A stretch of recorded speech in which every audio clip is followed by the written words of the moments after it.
Alright, Davao City update ho tayo dito sa ating bypass junction sa may Laverna papuntang Davao City International Airport. So nagbukas na siya ngayon, no? Ito yung bagong bukas. No, today lang talaga siya, April 16, 2026, Thursday. So ang galing, no, nakakatuwa.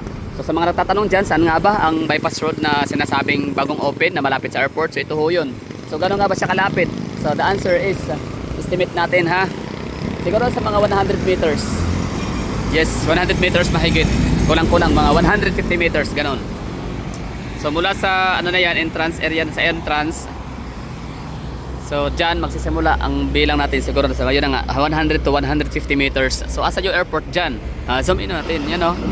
So yung may kulay green dyan, yung ano, yung stoplight, street lights na yan, or stoplight rather, ay siyang cargo airport or airport cargo area.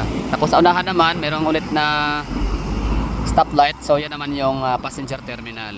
So ibig sabihin napakalapit na lang ng inyong mga babiyahin. So imbes na doon kayo dadaan sa napakalayo dulo doon sa may unahan pa ng Laverna, doon sa may McDonald, Esperanza. Basta unahan doon sa may Laverna, meron doon 'di ba overpass. So hindi na kayo doon dadaan. Oo. Dito na kayo, mas mapapalapit yung ano, mas mapapalapit, mas mapapadagli ang ating biyahe papuntang airport nga. So less hassle, less worry. Lalo sa traffic, nako, isa yan sa pinaka-factor talaga ba't may iwanan ng flights dahil sa traffic. Hindi inisip like for example Davao City, no? So we used to live in Davao City back in 2010s, early 2000 na wala naman talagang traffic. Kahit pa 20 minutes bago mag sarado yung gate, boarding gate, okay lang kasi hindi naman talaga traffic. Kayang biyahein ng 20 to 30 minutes ang Sabitin Boulevard, no? O Rojas Avenue. Kayang biyahein papunta dito ng 20 to 30 minutes. Dati, that's 2010. Earlier pa, no, mga early 2000s. So ganyan ka less hassle ang traffic system natin or traffic situation.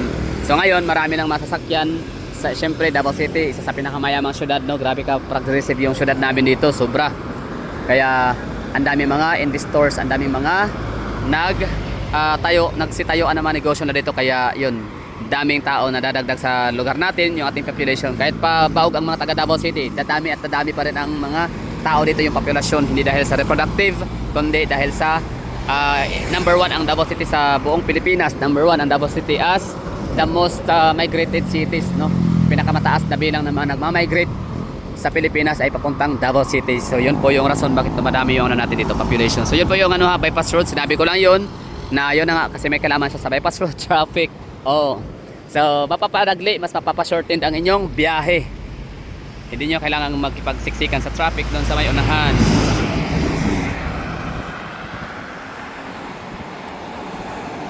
So itong ano naman, ating kinatatayuan, mayroong hotel din dito, ha. Isa sa rason bakit may mga nag-hotel dyan, kasi napakalapit sa airport. So ngayon, kahit pa fully book na yung Airport View Hotel, okay lang, no? Kahit doon ka na kukuha ng mga Airbnb sa may Alyongto, Mamay Road, or sa may Damusa, Lanang area, okay lang kasi nga mayroon ng bypass road. Mas mapapalapit, mas mapapadagli ang inyong biyahe all the way to Davao City International Airport. So okay na tayo dito, ha. So ano na lang natin, bali babaybayan na natin tong ano, bypass road. Alright, ganda pati yung view. Shout out guys, sir.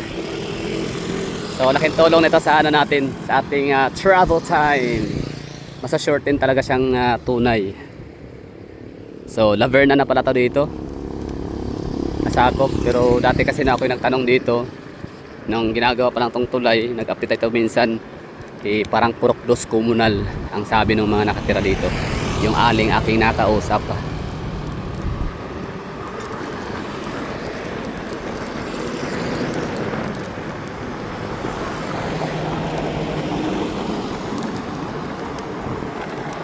Itong tulay na to, sobrang tagal na to na, tagal na tong tatapos, ha. In fact, nakakadaan ako dito ng ilang beses. Ano to, mataas to.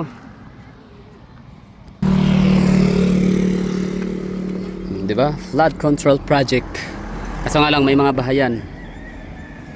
What happened? Ba't ano yung bahay dyan? Sa ilalim ng tulay. Babahayin sila dyan, no?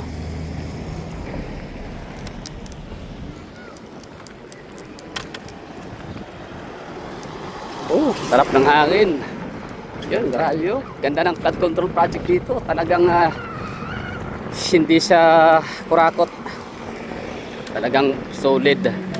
Napakapal ng ng mga walling.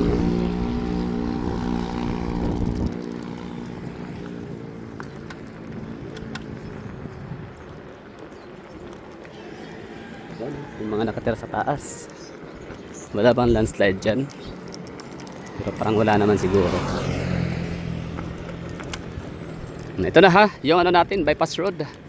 At least, naisama ko kayo. Nakapag-tour tayong lahat.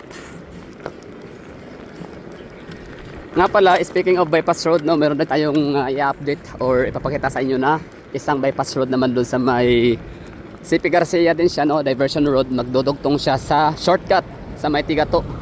So, imbes na dadaan ka pa sa may Milan underpass or overpass pa sa Milan intersection, hindi mo na kailangan gawin yun kasi nga meron ng bagong bypass road. So, yun. Next video yun ha, after nito. Gagawan ko ng yun, ng vlog para makita ho ninyo. Basta ganyan kagaling ang mga Duterte. Gumagawa sila ng mga trabahong talagang solid. Trabahong talagang mapapakinabangan at magtatagal. Pang long lasting talaga siya. Hindi kagaya ng ibang mga politiko na gumagawa ng mga proyekto na mga substandards. Oo. Tapos may mga mukha pa nila naka-balandra, mga, di ba? Sa kanta pa ni JK. Juan Carlos Labajo, di ba? Nakakapo. No, di ba? Runway. Aeroplano 'yon. So ito yung kuan ha. Pinaka-view kapag dito kayo dadaan. So isa sa perks kapag dito ka dadaan papuntang airport, vice versa galing airport ganon, ay ang napakagandang view na to dito. Napaka-stunning, napaka-refreshing, napakaganda, no? Di ka magsisisi na dito ka dadaan kasi kita mo talaga yung view, ang ganda. The best.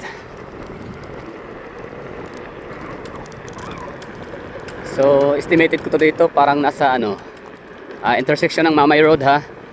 The moment na papasok ka na, siguro nasa mga 1.5 kilometers. Ano sa tingin nyo? No, pwede. So yun ang matitipid. Pataas yun, 1.5 kilometers. Kasi kung doon ka dadaan sa CP Garcia, pwede naman, diversion road.